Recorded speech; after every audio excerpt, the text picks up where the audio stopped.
Whew. Toasty in here. Good morning, folks. Early December, first snow of the year. Mixed feelings about mixed precipitation.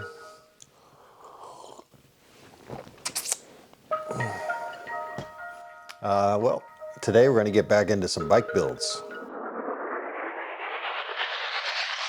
Last month I went back to Italy with my mom and aunt and Tenzin. I had brought my 700C bike earlier in the summer, and you know, those bikes, especially in my size, which is the biggest size they make, those bikes, you know, they don't pack down so well. Not that you can't do it, it's just boxes are not easy to find, especially if you live out in the country, and not always the best option. And I'd say the same for those soft hard cases. You know, unless you've got a carbon bike that, you know, is strong in some ways but very fragile in others. You know, I wouldn't recommend one of those big travel cases. They're expensive and they're very heavy. So, you know, for me, someone who's 6'3", 6'2" now, I'm shrinking as I'm 44 years old, compact geometry 26-inch mountain bike with fat tires is an amazing travel bike. The 26-inch wheels end up being like a mini velo for a big person. Not only do they pack down super small, but they're very light and generally already have scratches on them, so you're not gonna, you know, you don't have to worry about your paint job as much. So All right, so I was able to pack this bike up in a pretty small package, you know, one of these soft bags here. I usually get like, I don't know, like 4 to 5 trips out of one of these bags, and it costs the same amount as a cardboard box if you were to buy it. That's the whole bike. So you can also carry it like this. I put a few pieces of old jeans around the handlebars just so it doesn't rub on the paint or anything. Sometimes it does, no big deal. And yeah, that's all there is to it. But you see, it's all nice, tidy package here with these volley straps. Generally put this thing back together, it doesn't take long. Sometimes it works great, as you may have seen a few videos ago with the R-Works Evu. It doesn't always work in my favor. Paint jobs cannot be sacred. You know, use that bike. Scratches on a bike just means you use it. I think bikes just look better with scratches on them.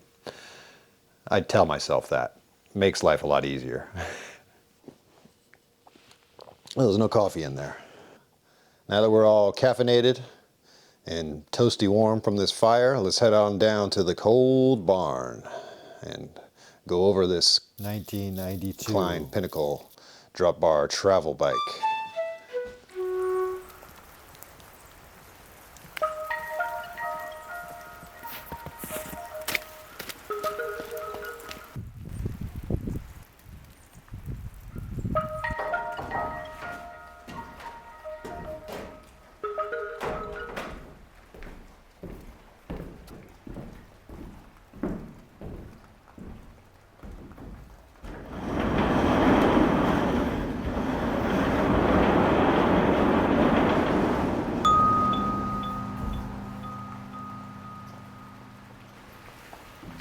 Great day for a ride, huh? We aren't going for that ride. Instead, we'll go back in time. Still getting moved in here, folks, you know. It feels good to have a space all to myself. Hey there, folks. Coming to you from the new barn workshop here. Yeah, just got this Klein Pinnacle in the mail. There we go. Get a better shot of it here. So let's cannibalize a few bikes to get this thing built, buddy. MB2, Bridgestone MB2, RIP MB2. Got this cool Traeger switchblade fork, so I think it's gonna look pretty cool on here. Oh yeah, I handled that in latex.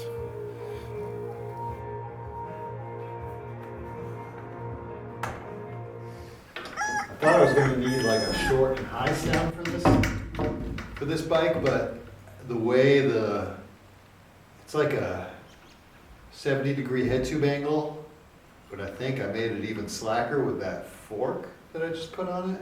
So, you know, even though it's got like a 60-centimeter top tube, I'm needing a very long stem to make up for that.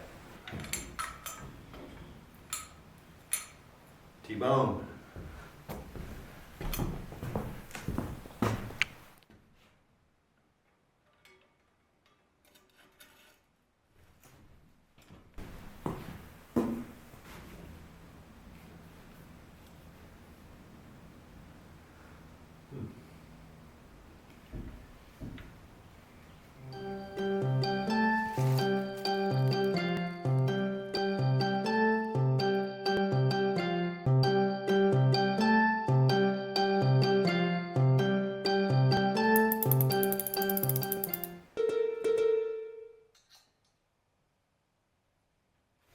Alright, so I pretty much got everything on here but the chain.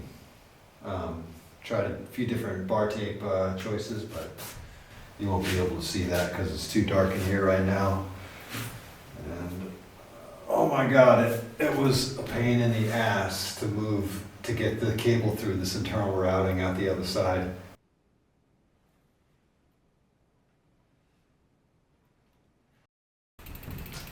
Okay, well, here it is. Just took it out for its first little test spin. Yeah, it felt really nice. Felt really nice.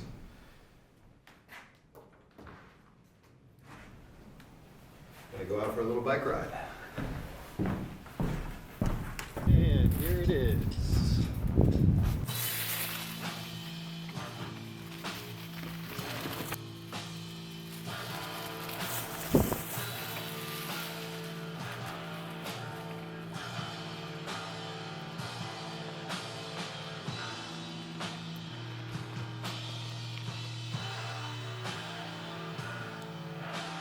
What were we doing here again?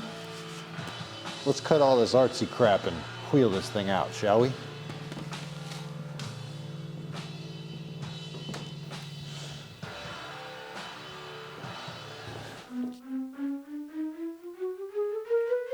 Check. Check. Sorry. Hello there, folks. Hello there, folks. Okay, well, what do you think of all this, huh? Oh boy, this is not going to stay white for very long. I've always had an affinity for Klein's, a big Tinker Juarez fan. Still am today. You got to check out his Instagram. He's looking for a new team right now, so if anybody out there wants to sponsor him. Of course, Tinker Juarez, iconic, Klein attitude. The Pinnacle was more of their mountain touring bike. Explains the rear rack mounts here. But this is by no means a heavy touring bike. This is a very lightweight frame, very lightweight, oversized aluminum frame. That is really a sight to behold. I'm not sure if this lighting is picking up this paint, but it is insane. So I picked this up on eBay, just the frame and the pressed in bottom bracket, which I don't really know what I'm going to do if this bottom bracket wears out, but it looks like a good one in there. So I'm just gonna hope it lasts a long time. Anyway, this frame was 250 bucks, and I already had all the other parts. Of course, that Bontrager switchblade fork was on a Bridgestone MB2 that I was riding for a while. That ended up cracking on me, unfortunately. Oh, wow. Let's slice into some pumpkin pie and talk about this build, shall we? Well, let's start with the fit here, okay? I wanted to make this bike fit like my road bike. I wanted it to be a fat tire road bike. And so that would explain this aggressive positioning. I find I like upright bikes also, just as much as the next person out there, but you know, I also like getting aggressive. And aggressive is still comfortable for me as long as the stem is long enough. If I try to go aggressive with a short stem, I get really bad lower back pain. So that also explains, you know, this is the biggest frame that they made. It's 22 inch. It's basically a 56.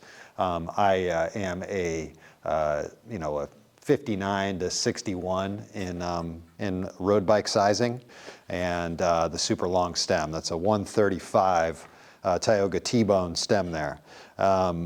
Now this much saddle to drop, again, like I said, as long as that stem is long enough, which this one is plenty long enough, I am perfectly comfortable on a bike like this, actually very comfortable. The other premise of this bike was to build it around our Ultra Dynamico 26 by 2.1-ish Cavas, which are a super fast light tire with just a little bit more grip than a slick, but a really great mixed terrain tire that rides great in the dirt and great on the road. I knew on this Italy trip we were going to be doing a bit of both, so I wanted to make sure I took something pretty versatile. So this is by all means a fat tire road bike. Okay, so I went with a titanium Sklar seat post here with an Ideale aluminum bodied titanium railed leather saddle. A lot of great flex between this seat post saddle tire combo. Over here we've got the Tioga T-Bone, a little nod to John Tomac there, of course, who famously raced drop bar mountain bikes in the early 90s. And these handlebars I got from Blue Lug. They're neato. They're super shallow drop, which I love. I flared them out a little bit. I can't remember the model name. These levers are Diacomp ENE shifters. I believe I also got these from Blue Lug, matching the black IRD headset on there also. You could see this top tube is massive. Crazy to have a top tube this much larger than the head tube. This is a 1-inch steer bike, so pretty fun. Of course, Paul brakes front and rear. Paul brakes are the best. Don't settle for anything else. And before you make your mind up about rim brakes, I suggest you try some. The internal cable routing. Annoying well ahead of their time, Klein was. Annoying not only with the internal routing, but the press fit bottom bracket as well. I mean, look where it comes out back here. There's no stop. Keeps going all the way down to the brake here. And of course, we weren't going to forget the drivetrain. This was thrown together without much thought, honestly, but you know, going with the black and silver theme. And of course, I got this derailleur for $18 at Bikeus in Tucson. And I had these Micro Drive 94 BCD S-Works cranks that happened to give me a pretty good chain line with the bottom bracket that is immovable. So didn't have a full range of options. Suntour XC Pro front derailleur. 8-speed cassette back here, an 1132. 8-speed chain, of course. Some beefy stays. Everything on this bike, you know, thin wall, big tubing. And these wheels were donated by neighbor Mike LaChance over in Salem, Connecticut. More of that tube shaping. I don't know if you can see it. Yeah, Tectonic pedals. Love these pedals, made in Durango, Colorado. Look at that. I mean, they run on ball bearings, not bushings. So that's how you get this smooth action. Great big pedal for big feet. Look at that big, beefy White Industries hub. Yeah, it's Italian, baby. And Ringley, baby.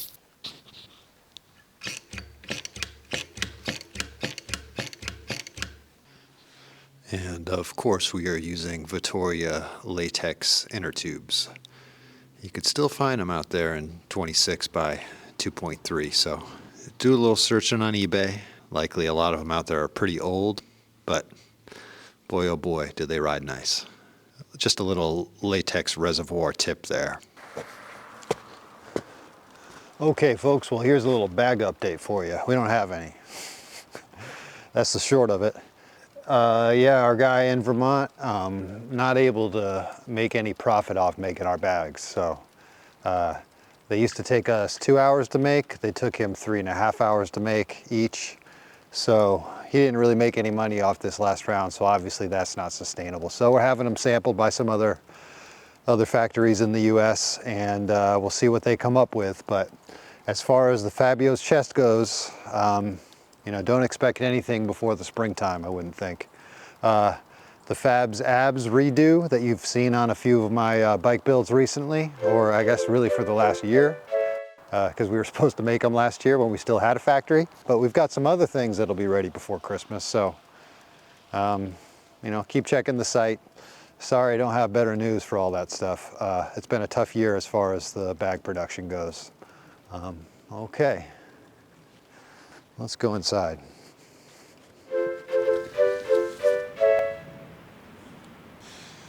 How did I get out here? Regardless of how it packs down or how cool it looks or how light it is, how does it ride? It's got a lot of, it's a fast bike. It's very comfy.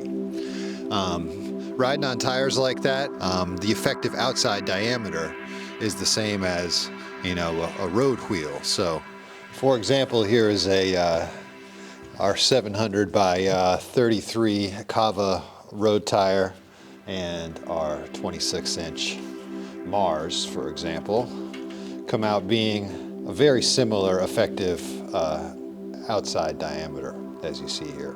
A standard road tire like a 28, which we don't make, we don't condone road tires that skinny, even closer to this size. So a very neutral size that a lot of us would agree is very nice. And aluminum. You may be wondering, doesn't that ride like a beer can? Boeing makes airplanes out of aluminum. Not a great example.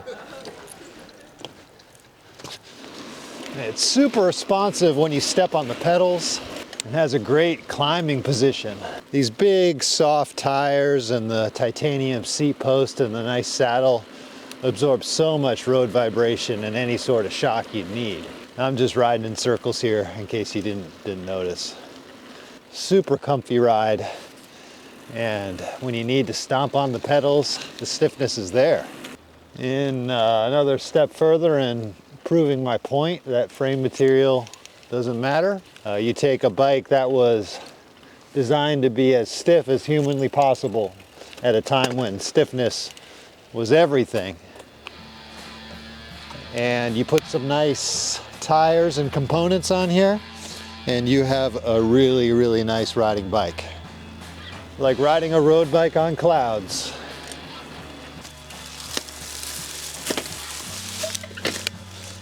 All right, so I love this bike. I'm looking forward to many more miles on this thing, not just as a travel bike, but just as a do-anything bike around here in a racy position. As you've seen, I've switched the pedals over to clipless, my stomp blocks here, and I've been using this thing, you know, with no bags on it or anything, just as like an unloaded, fast, chubby road, and it's been a blast. So in the comments, I'd love to know what you think about repurposing vintage mountain bikes into chubby road bikes, and let me know how you like the build. What do you think about aluminum bikes from this era in general? And what do you think about aluminum bikes moving forward, the new golden age of aluminum? I'd love to know your thoughts.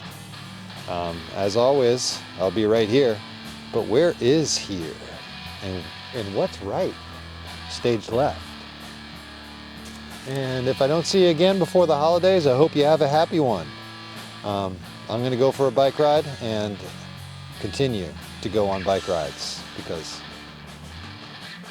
that's what keeps me going this time of year. Hope you're finding your joy somewhere as well, folks. Toodles.